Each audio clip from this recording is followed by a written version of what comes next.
জৌলুস হারাচ্ছে হালখাতার আয়োজন। আগের মতো দোকানগুলোতে দেনাদার গ্রাহক নেই।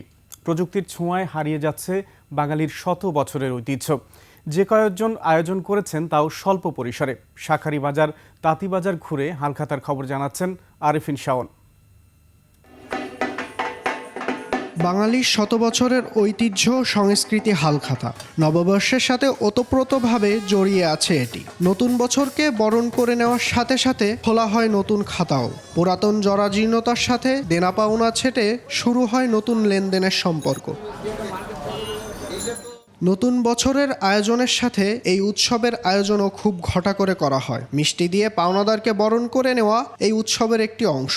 তবে আগে ঢাকঢোল পিটিয়ে কালার এক্সপার্ট, জর্জ স্যাপ এবং মাইল্ড অন হ্যান্ডস টেকনোলজি সমৃদ্ধ অরিক্স ক্রিস্টাল ওয়াশ আপনার লন্ড্রি এক্সপার্ট বরণ করলেও আজ আর তেমন দেখা যায় না। নিমন্ত্রণের আয়োজনও কম। মনে করেন ওগুলি ক্লিয়ার করে আবার নতুন করে নিয়ে যেতেছি। কেনা হয় শখের ক্ষেত্রে, গিফট দিতে হয় সবাইকে। দোকানিরা বলছেন আগের মতো ব্যবসা নেই। প্রযুক্তির ছোঁয়ায় এখন কম্পিউটার, মোবাইলের নোটপ্যাডে নথি রাখা হয়। ফলে আগের মতো জমজমাট হয় না হালখাতা।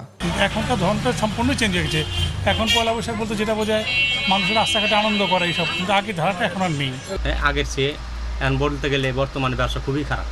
এখন সবার কাছে কম বেশ আছে, সবাই কম বেশ কিনে। সোনা দিল নগদ টাকার জিনিস।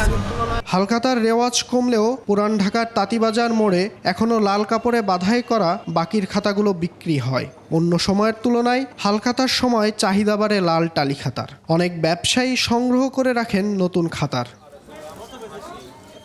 আরেফিন শাওন, 21 টেলিভিশন, ঢাকা।